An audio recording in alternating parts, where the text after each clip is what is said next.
7 pinturas terroríficas que debes conocer. El arte no siempre muestra escenarios bellos. En ocasiones también nos pone en contacto con sentimientos más oscuros, con dolores inimaginables, con situaciones indescriptibles, con la simple palabra.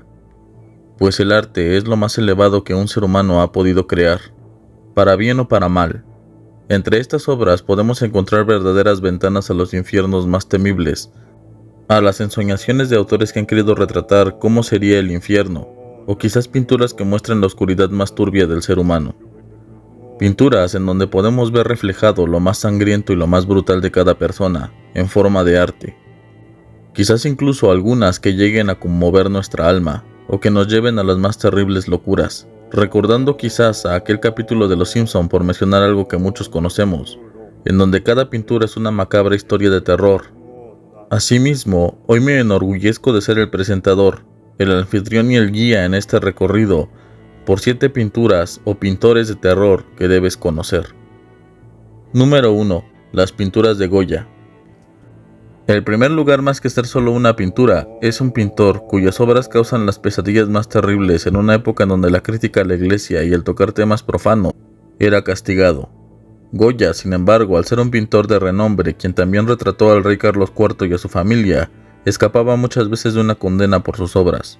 Sus pinturas nos hablan de seres mágicos, de seres de la oscuridad que conviven con el ser humano, de aquelarres, de brujas, de demonios. Una obra en particular he elegido como la más aberrante, la más tétrica, la más grotesca que pudieras ver de este autor, y creo que muchos ya sabrán cuál es la elegida. Al escuchar la premisa se han de horrorizar: un padre devorando a su hijo.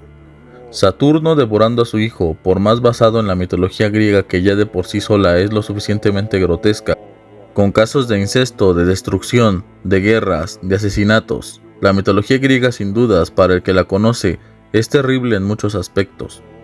Sin embargo, esta pintura que nos muestra a un Saturno amorfo con los ojos desorbitados mientras devora literalmente a su hijo, es el más espantoso retrato de este pasaje de la mitología, pues aun cuando no es el primer pintor que busca retratar este acontecimiento, lo hizo ver más grotesco que todos los demás.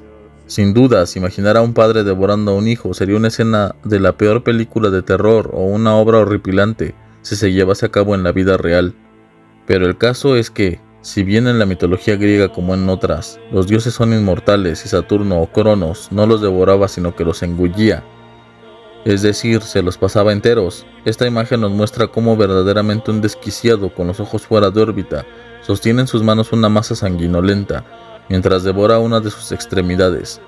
Sin dudas, una imagen que nos provocaría a más de uno varias pesadillas. Número 2. El lado oscuro de Edvard Munch.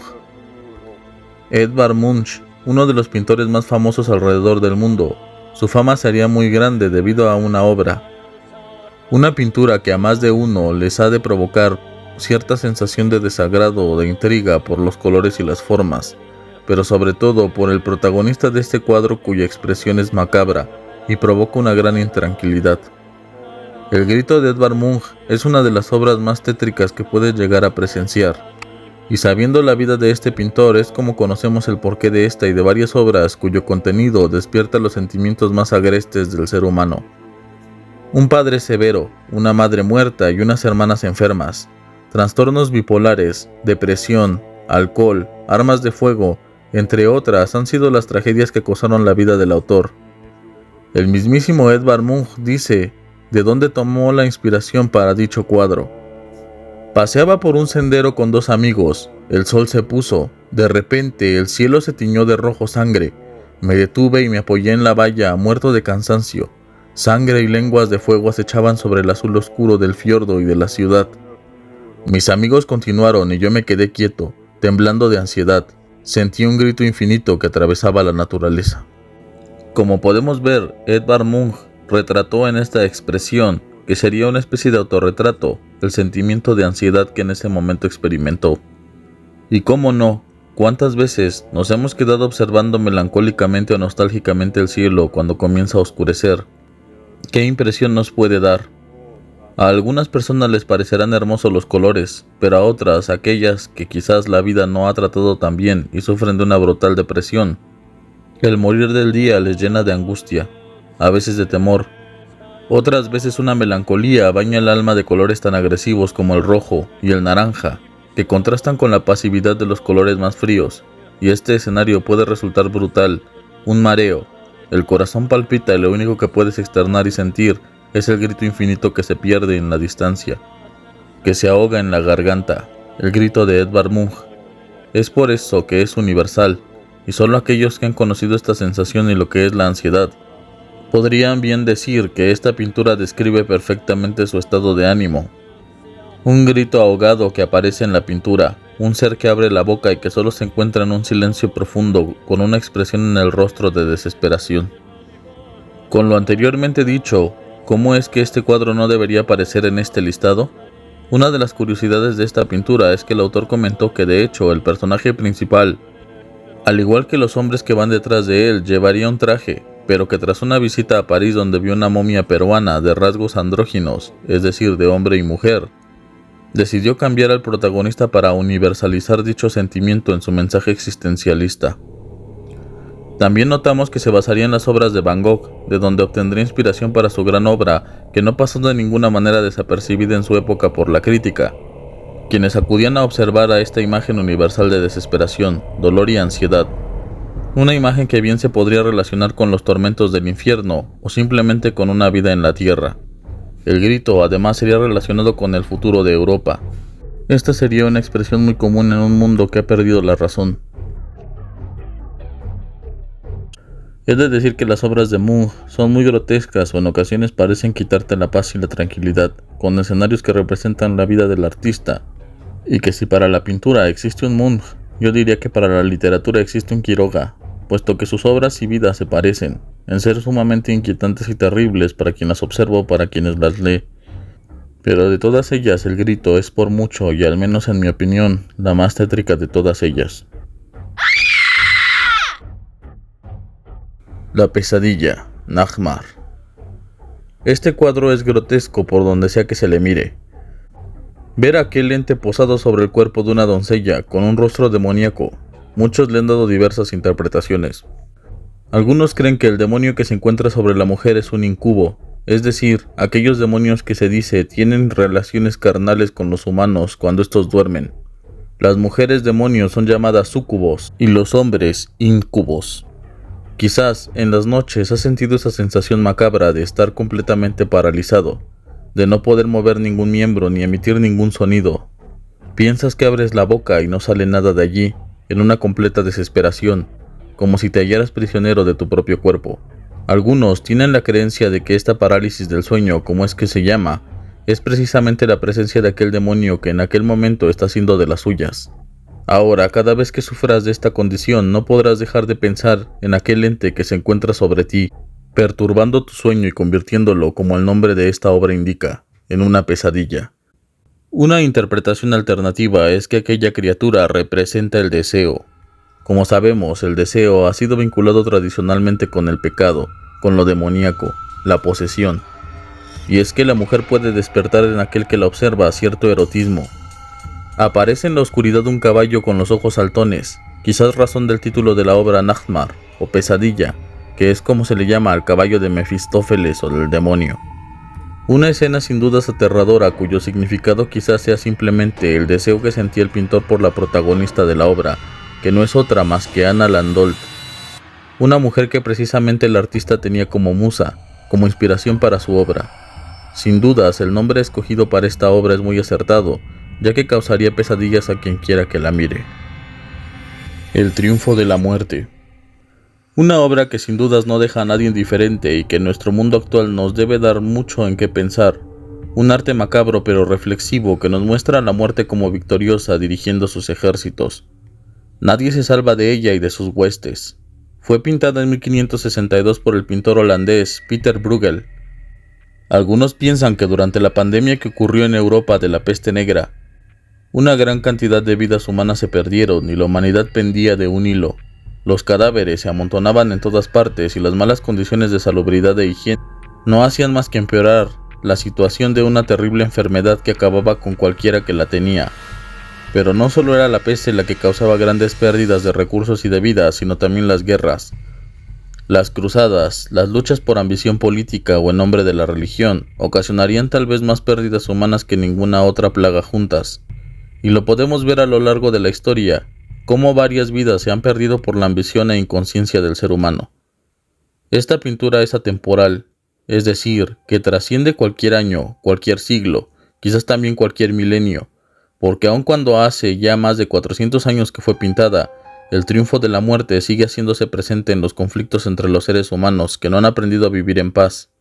Quizás de muchas obras que traten sobre monstruos o monstruosidades salidas del Averno, no sean tan capaces de causar en el espectador tanto terror como esta obra, porque en ella se encuentran grandes verdades más que solo fantasía o sueños, porque esta imagen es realista, el triunfo de la muerte sobre la vida, una horrible premonición, un apocalipsis que se hizo presente en el pincel de este pintor.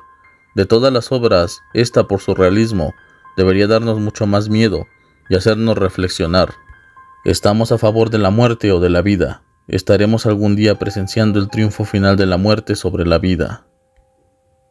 Los yokai de Hokusai. Katsushika Hokusai, uno de los artistas más célebres de Japón y del mundo, si es que me lo permiten, aunque no todos lo conocen. Hokusai sería la inspiración de varios artistas a nivel internacional, como lo es Van Gogh. Precisamente entre los impresionistas su obra tendría gran relevancia. El autor de la gran ola de Kanagawa, una obra que ha sido reproducida y modificada hasta el hartazgo, casi como la Mona Lisa.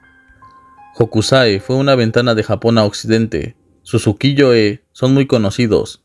También cultivaría mayoritariamente este arte del grabado, en donde varias estampas o imágenes se reproducirían por todo Japón. Entre sus obras más emblemáticas se encuentra el retrato de entes conocidos como los yokai, o espectros, demonios de las tradiciones y cultura japonesa. Estas imágenes grotescas, en algunos casos terroríficas, en otros representan a cada una de estas criaturas que salen por las noches y que los japoneses deben de protegerse de ellas por medio de oraciones que los libren de un encuentro con estos. Aunque los yokai, según el folclore japonés, suelen evitar a los seres humanos, siendo más poderosos que ellos, suelen actuar con arrogancia sobre los mortales. Sin embargo, se ha sabido de yokai que prefieren vivir cerca de los asentamientos humanos y convivir con ellos, hasta incluso relacionarse con los seres humanos, existiendo los conocidos como híbridos o hanjo. Los yokai son cosa seria y podrían incluso acabar con la vida de los seres humanos o maldecirlos, por lo que no se toman a la ligera. Japón, uno de los países más emblemáticos y abundante en este hecho de tener leyendas y una mitología variada que hablan de estos personajes. A veces los mismos seres humanos, cuando sufren de alguna injusticia o muerte terrible, son los que después se convierten en yokai, entes que buscan venganza y que se aparecen a los incautos que no tienen cuidado.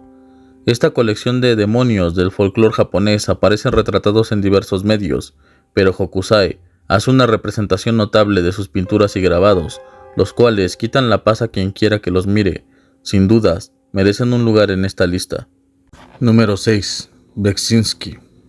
Sencillamente no es posible elegir alguna de las obras de este pintor como más perturbadora que otra, pues cada una de ellas es verdaderamente horrible, pero no en el mal sentido de la palabra, sino en el mejor de todos los sentidos.